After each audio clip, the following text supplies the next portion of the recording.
اچھا ذرا ایک منظر تصور کریں. ہم ایک ہی گھر ہے ہم اور دو سگے بھائی ہیں صحیح.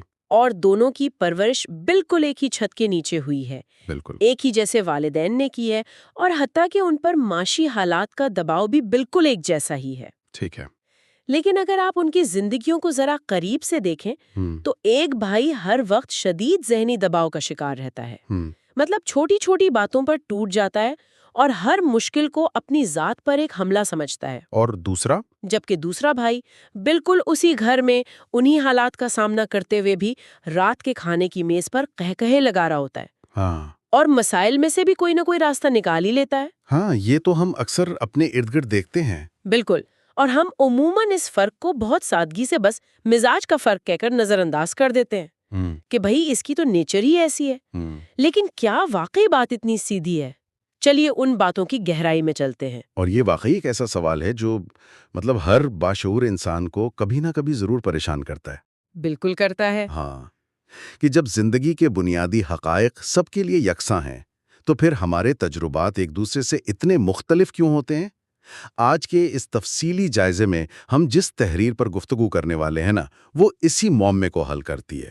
ہاں، اور وہ تحریر کون سی ہے؟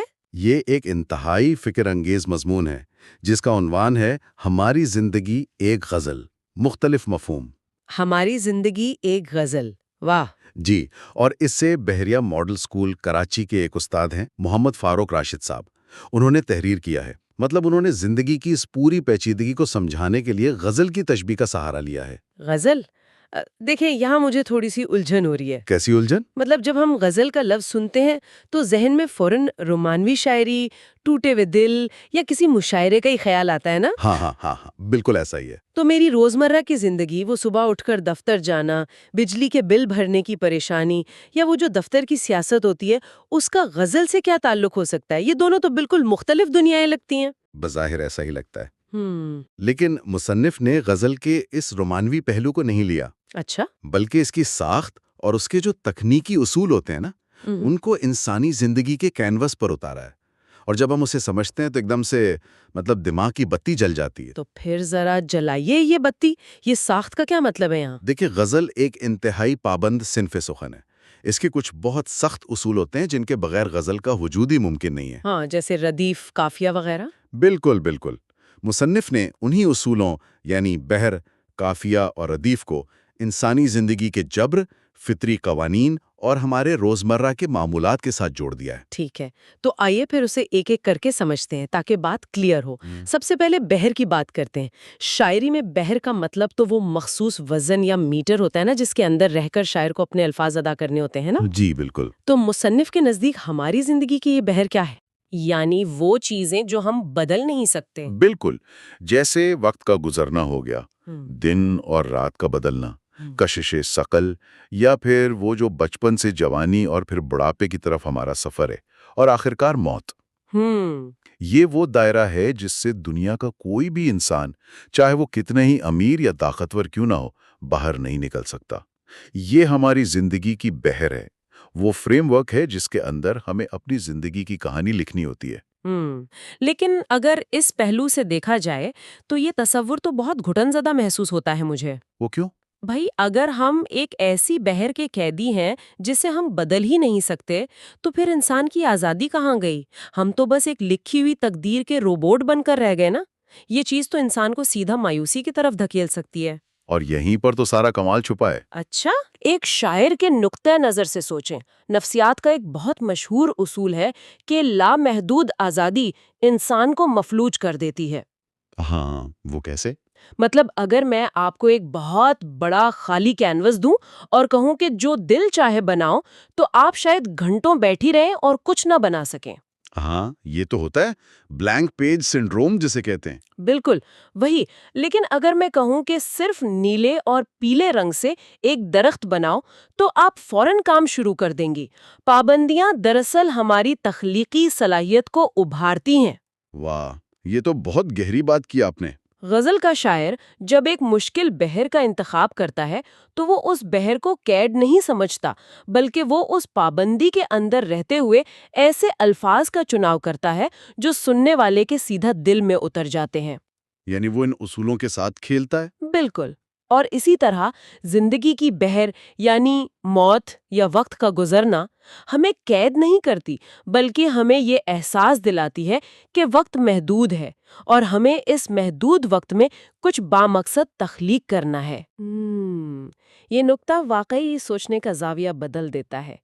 مطلب میں سوچ رہی تھی کہ اگر انسان کو کبھی موت نہ آتی اور وقت کی کوئی قید ہی نہ ہوتی تو شاید ہماری زندگی بالکل بے معنی اور سست ہو کر رہ جاتی. بالکل، ہم شاید کوئی کام ہی نہ کرتے۔ یہ بحری ہے جو ہمیں عمل پر مجبور کرتی ہے. چلیں اہم یہ بحر تو سمجھ آ گئی. اب آتے ہیں قافیے کی طرف. غزل میں قافیہ تو ہم آواز الفاظ کو کہتے ہیں، تو پھر زندگی میں یہ قافیہ کیا ہے؟ مصنف کے مطابق قافیہ ہمارے معاشرتی اصول، ہماری روایات اور وہ اقدار ہیں جو ہمارے ارد گرد پھیلی ہوئی ہیں۔ معاشرتی اصول. جی، ہر معاشرے کا ایک اپنا تال میل ہوتا ہے نا، کچھ توقعات ہوتی ہیں۔ ہم جس معاشرے میں رہتے ہیں اس کے کچھ قاعدے ہیں جو ہماری زندگی میں ایک ترتیب، ایک ہم آہنگی یا کہہ لیں قافیہ کا کام دیتے ہیں۔ جیسے رشتہ داروں سے کیسا سلوک کرنا ہے، خوشی اور غمی کے موقع پر ہمارا کیا رویہ ہونا چاہیے، یہ سب ہمارے معاشرتی قافیے ہیں۔ دیکھیں یہاں مجھے تھوڑا سا اختلاف ہے. بتائیے۔ اگر قافیہ معاشرتی اصول اور توقعات ہیں تو اس کا مطلب تو یہ ہوا کہ معاشرہ ہم سے یہ تقاضا کر رہا ہے کہ ہم سب ایک ہی طرح کی آواز نکالیں، یعنی وہی لوگ کیا کہیں گے والا مائنڈ سیٹ. ہاں، یہ تو ہمارے ہاں بہت عام ہے۔ بالکل، کہ بھئی ایک خاص عمر میں تعلیم ختم کرو، پھر فوراً نوکری ڈھونڈو، پھر شادی کرو. کیا یہ قافیہ ہماری انفرادیت کو کچل نہیں دیتا؟ کیا ہم سب ایک بھیڑوں کے ریوڑ کی طرح ایک ہی آواز میں نہیں بول رہے ہوتے پھر؟ یہ ایک بہت ہی زبردست اعتراض ہے آپ کا، اور حقیقت میں بیشتر لوگ اسی جال میں پھنس بھی جاتے ہیں اور معاشرتی قافیے کو اندھی تقلید سمجھ لیتے ہیں۔ بالکل. لیکن یاد رکھیں، ایک بہترین شاعر ایسا نہیں کرتا۔ اچھا. مرزا غالب کو ہی لے لیجئے، وہ اسی معاشرے میں رہے، انہی بحروں اور قافیوں کا استعمال کیا جو ان کے ہم عصر شاعر کر رہے تھے، لیکن ان کی غزل کا مفہوم سب سے الگ تھا۔ ہاں، بات تو سچی ہے. ایک عام انسان معاشرتی دباؤ میں آ کر اپنی شناخت کھو دیتا ہے، لیکن ایک باشعور انسان معاشرے کے اصولوں یعنی اس قافیے کو استعمال کرتے ہوئے اپنی ایک الگ اور منفرد پہچان بناتا ہے۔ یعنی وہ سسٹم کے اندر رہ کر اپنا راستہ بناتا ہے؟ جی، وہ روایات کو توڑتا نہیں ہے، بلکہ ان روایات کے اندر رہتے ہوئے ان کو ایک نیا اور مثبت رنگ دے دیتا ہے۔ واہ، یعنی قافیہ ایک ٹول ہے، کوئی ہتکڑی نہیں ہے جس سے آپ خود کو باندھ لیں. آپ اسی معاشرے میں رہ کر انہی رسم و رواج کا حصہ بن کر بھی اپنی ایک انفرادی سوچ رکھ سکتے ہیں. یہ بہت گہری بات ہے. بالکل ایسا ہی ہے۔ اچھا، اور پھر آخر میں غزل کا وہ حصہ آتا ہے جسے ہم ردیف کہتے ہیں. ردیف تو وہ الفاظ ہیں جو غزل کے ہر شعر کے آخر میں بار بار منوان دہرائے جاتے ہیں.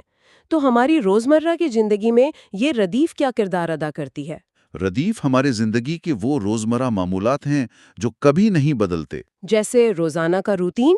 جی، آپ کا صبح خاص وقت پر جاگنا، ناشتہ کرنا، کام یا دفتر کے لیے نکلنا، رات کو واپس آنا اور پھر سو جانا۔ یہ وہ اعمال ہیں جو آپ کی زندگی کے ہر دن یعنی ہر شعر کے آخر میں بالکل اسی طرح دہرائے جاتے ہیں۔ یہ ہماری زندگی کی ردیف ہے۔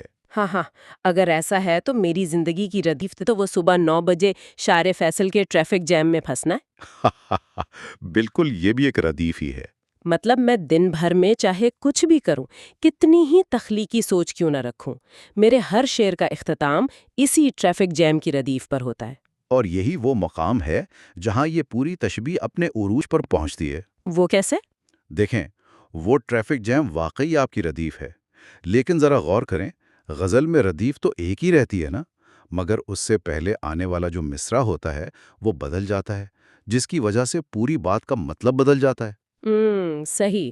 اب شارع فیصل کے اسی ٹریفک میں ایک شخص وہ ہے جو مسلسل ہارن بجا رہا ہے، شدید غصے میں ہے اور اپنی قسمت کو اور حکومت کو کوس رہا ہے۔ ہاں، ایسے بہت لوگ ہوتے ہیں۔ اور اسی ٹریفک میں بالکل اسی ردیف کے ساتھ ایک اور شخص بیٹھا ہے جو کوئی معلوماتی بات سن رہا ہے یا اپنے دن بھر کے کاموں کی منصوبہ بندی کر رہا ہے سکون سے۔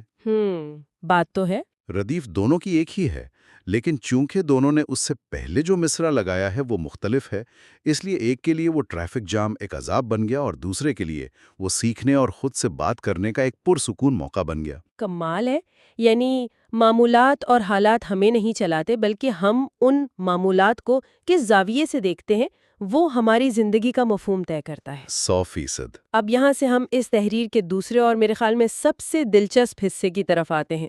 چونکہ بحر، قافیہ اور ردیف سب کے لیے تقریباً ایک جیسے ہی ہیں، لیکن ہر انسان اپنا مطلب خود نکال رہا ہے۔ مصنف نے انسانوں کے ان مختلف رویوں کو دو الگ الگ قسم کی غزلوں سے تشبیہ دی ہے۔ جی بالکل، ایک سنجیدہ غزل اور ایک ہلکی پھلکی غزل۔ تو ذرا اس کی وضاحت کریں، یہ سنجیدہ غزل سے کیا مراد ہے یہاں؟ دیکھیں، سنجیدہ زندگی گزارنے والے لوگ وہ ہوتے ہیں جو زندگی کے ہر واقعے کو بہت گہرائی سے محسوس کرتے ہیں۔ اگر انہیں کوئی ناکامی ہوتی ہے، کوئی رشتہ ٹوٹتا ہے یا کوئی دکھ ملتا ہے تو وہ اسے بس ایسے ہی نظر انداز نہیں کر دیتے۔ یعنی وہ اسے سرفیس لیول پر نہیں لیتے۔ بالکل، وہ اس درد کی گہرائی میں اترتے ہیں، اس سے سبق سیکھتے ہیں۔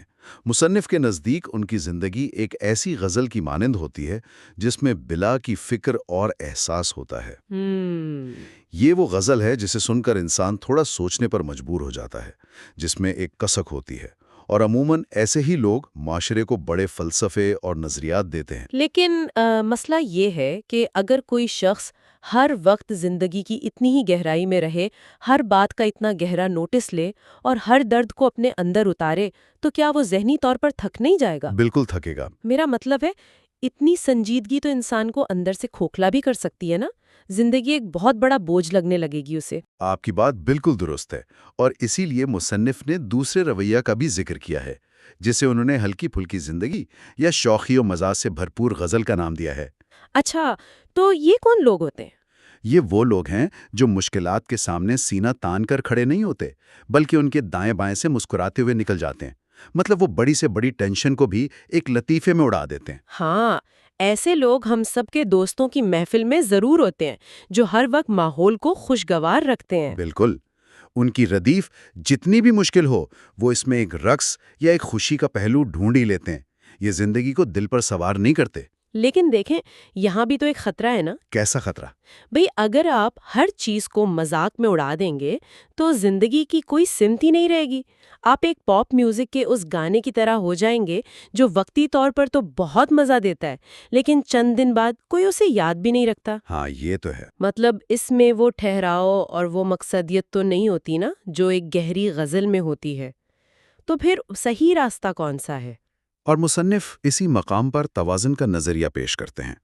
ایک شاہکار غزل وہ نہیں ہوتی جو سرتاپا صرف درد اور رونے دھونے سے بھری ہو، یا پھر وہ جو صرف کھوکھلے کہکہوں پر مشتمل ہو۔ صحیح۔ ایک بہترین غزل وہ ہے جس میں درد اور احساس کی گہرائی بھی ہو، لیکن اسے پیش کرنے کا انداز اتنا خوبصورت، سلیس اور مترنم ہو کہ سننے والے پر اس کا بوجھ نہ پڑے۔ واہ، کیا خوبصورت بات ہے۔ زندگی میں بھی ہمیں یہی توازن درکار ہے۔ مسائل کی سنگینی کو سمجھنا، نقصانات سے سیکھنا، یہ ہماری سنجیدگی ہے، لیکن پھر ان حالات سے نکل کر زندگی کی چھوٹی چھوٹی خوشیوں سے لطف اندوز ہونا، یہ وہ شوخی ہے جو انسان کو جینے کا اصل حوصلہ دیتی ہے۔ یہ بات واقعی دل کو لگتی ہے۔ یعنی اگر مجھے کوئی مالی نقصان ہوا ہے تو مجھے اس کا دکھ ہونا چاہیے، مجھے اپنی غلطی کا تجزیہ بھی کرنا چاہیے۔ یہ میری سنجیدہ غزل کا حصہ ہے۔ بالکل۔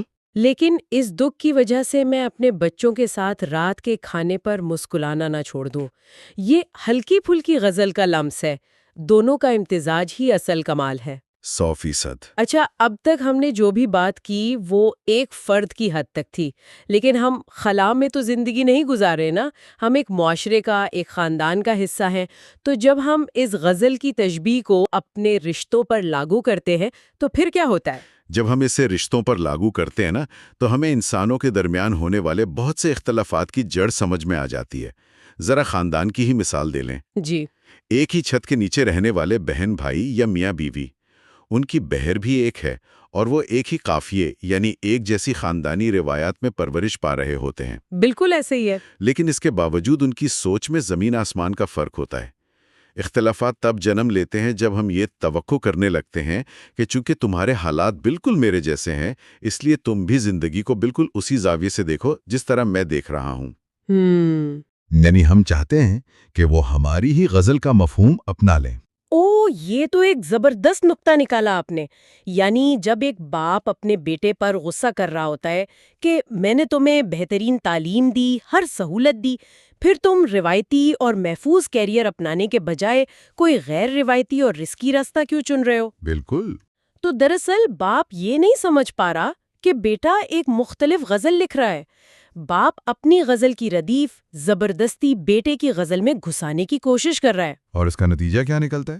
یہی کہ جب آپ کسی اور کی غزل میں زبردستی اپنے الفاظ ڈالیں گے تو پوری غزل کا وزن خراب ہو جائے گا اور نتیجہ صرف شور اور بے احترامی کی صورت میں نکلے گا۔ بالکل ٹھیک کہا آپ نے۔ مصنف نے یہی واضح کیا ہے کہ رشتوں میں دراڑ اسی وقت پڑتی ہے جب ہم دوسروں کی انفرادیت کو تسلیم کرنے سے انکار کر دیتے ہیں۔ اگر ہم یہ مان لیں کہ ہر شخص کے پاس اپنی زندگی کے الفاظ اور مفہوم چننے کا پورا حق ہے، تو ہمارے اندر تنقید کی جگہ باہمی احترام پیدا ہو جاتا ہے۔ ہم دوسرے پر اپنی سوچ مسلط کرنے کے بجائے یہ دیکھنے کی کوشش کرتے ہیں کہ بھئی وہ اپنی غزل کیسے ترتیب دے رہا ہے۔ اور میرا خیال ہے کہ یہی اصول تعلیم کے میدان میں بھی تو لاگو ہوتا ہے نا؟ بالکل ہوتا ہے۔ چونکہ محمد فاروق راشد صاحب خود ایک استاد ہیں، بحریہ ماڈل اسکول سے ان کا تعلق ہے، تو یقیناً کلاس روم کا ان کا اپنا مشاہدہ بھی اس تحریر میں شامل ہے۔ جی، ایک استاد کے سامنے کلاس میں 50 بچے بیٹھے ہوتے ہیں، ان سب کا نصاب ایک ہے، امتحان ایک ہے، یعنی بحر اور قافیہ بالکل ایک جیسا ہے۔ جی، اور ایک روایتی استاد کیا کرتا ہے؟ وہ چاہتا ہے کہ 50 کے 50 بچے بالکل ایک جیسا جواب لکھیں، ایک ہی جیسا سوچیں، طوطے بن جائیں بس۔ بالکل۔ لیکن ایک باکمال استاد وہ ہے جو یہ جانتا ہے کہ اس کے سامنے 50 مختلف غزلیں لکھی جا رہی ہیں۔ ہر بچے کے سیکھنے کا انداز، اس کی نفسیات اور اس کا بیک گراؤنڈ مختلف ہے۔ صحیح۔ استاد کا کام یہ نہیں ہے کہ وہ بچوں کی غزلیں خود لکھے۔ استاد کا کام تو صرف یہ ہے کہ وہ انہیں بحر اور قافیے کے اصول سمجھا دے، ان کے ہاتھ میں ذخیرہ الفاظ دے دے اور پھر انہیں رہنمائی فراہم کرے، تاکہ ہر بچہ اپنی فطرت اور صلاحیت کے مطابق اپنا بہترین مفہوم تخلیق کر سکے۔ یہ بات تو تعلیم اور تربیت کے اس پورے روایتی تصور کو ہی چیلنج کر دیتی ہے۔ مطلب ہم اکثر والدین یا اساتذہ کو ایک کمہار کی طرح دیکھتے ہیں جو مٹی کو زبردستی ایک خاص شکل دے رہا ہوتا ہے۔ جی بالکل۔ جبکہ اس غزل والی تشبیہ کے مطابق ہمیں کمہار نہیں بننا، بلکہ ہمیں محض وہ چاک مہیا کرنا ہے اور سکھانا ہے کہ توازن کیسے برقرار رکھا جائے۔ مٹی کو کیا شکل دینی ہے، یہ فیصلہ اس فرد کا اپنا ہونا چاہیے۔ اور جب معاشرہ اپنے افراد کو یہ آزادی دیتا ہے کہ وہ قانون، اخلاقیات اور اقدار کے دائرے میں رہتے ہوئے، جو کہ ہمارے بحر اور قافیہ ہیں، اپنی انفرادیت کا اظہار کریں، تو وہ معاشرہ کبھی گھٹن کا شکار نہیں ہوتا۔ بالکل۔ بلکہ وہاں سے ایسے شاہکار جنم لیتے ہیں جو تاریخ میں ہمیشہ یاد رکھے جاتے ہیں۔ زندگی کی یہ مختلف غزلیں مل کر معاشرے کو ایک انتہائی خوبصورت رنگ دیتی ہیں۔ یہ پوری گفتگو واقعی خیالات کی ایک نئی دنیا آباد کر دیتی ہے۔ اگر ہم آج کے اس تفصیلی جائزے کے تمام پہلوؤں کو ذرا سمیٹنے کی کوشش کریں جی بالکل۔ تو محمد فاروق راشد صاحب کی اس بصیرت افروز تحریر نے ہمیں یہ سکھایا کہ زندگی کے وہ پہلو جن پر ہمارا اختیار نہیں ہے، جیسے وقت، حالات یا روزمرہ کی مشقت، یہ ہمارے لیے کوئی جیل خانہ نہیں ہے۔ صحیح۔ یہ دراصل وہ کینوس، وہ بحر ہے جو ہمیں مجبور کرتی ہے کہ ہم اپنی تخلیقی صلاحیتوں کو بروئے کار لائیں۔ یہ اب ہمارے اوپر ہے کہ ہم ان حالات کے آگے بس ہتھیار ڈال کر ایک مایوس کن سی غزل لکھیں، یا پھر ایک متوازن رویہ اپنا کر جہاں ہم دکھ کو محسوس بھی کریں اور مسکرانا بھی نہ چھوڑیں، ایک ایسی غزل تخلیق کریں جس میں واقعی زندگی کی رمق ہو۔ اور سب سے بڑھ کر یہ کہ ہم اپنے ارد گرد موجود لوگوں کی غزلوں کا بھی دل سے احترام کریں، اپنے اختلافات کو تصادم کے بجائے ایک تنوع کے طور پر دیکھیں۔ جب ہم دل سے یہ تسلیم کر لیتے ہیں نا کہ ہر شخص کی ایک اپنی جد و جہاد ہے اور اپنی ایک الگ کہانی ہے، تو معاشرے میں خود بخود برداشت اور رواداری جنم لیتی ہے۔ بالکل۔ اور اس انتہائی دلچسپ اور گہری گفتگو کے اختتام پر میں ایک سوال چھوڑنا چاہتی ہوں، ایک ایسا خیال جس پر ہم سب کو اپنے طور پر غور کرنے کی ضرورت ہے۔ جی ضرور۔ دیکھیے، ہم نے یہ تو سمجھ لیا اور مان لیا کہ ہم سب اپنی اپنی منفرد غزل لکھ رہے ہیں اور اپنے ہی جذبات کے ساتھ اسے گنگنا بھی رہے ہیں، لیکن ذرا سوچئے، جب ہم اپنے گھر سے نکل کر دفتر جاتے ہیں، بازار جاتے ہیں، دوسروں سے ملتے ہیں اور ہمارے رشتے آپس میں جڑتے ہیں، تو کیا ہماری یہ غزلیں آپس میں ٹکرا کر صرف ایک بے ہنگم سا شور پیدا کر رہی ہیں؟ سوچنے والی بات ہے۔ کیا ہم صرف اپنی ہی غزل سنانے کی جلدی میں ہیں اور چاہتے ہیں کہ دوسرا بس چپ کر کے ہمیں سنے؟ یا پھر ہم ایک دوسرے کی غزل پر داد بھی دے رہے ہیں، ان کے مختلف مفاہیم کی خوبصورتی کو محسوس کر رہے ہیں اور مل کر انسانی وجود کا ایک عظیم الشان، پرامن اور متوازن مشاعرہ برپا کر رہے ہیں؟ واہ، یہ تو واقعی ایک ایسا سوال ہے جو ہمارے روزمرہ کے رویوں کو بدلنے کی پوری طاقت رکھتا ہے۔ بالکل۔ تو آج کے اس تفصیلی جائزے میں ساتھ رہنے کا بہت شکریہ۔ ملتے ہیں اگلے موضوع کے ساتھ۔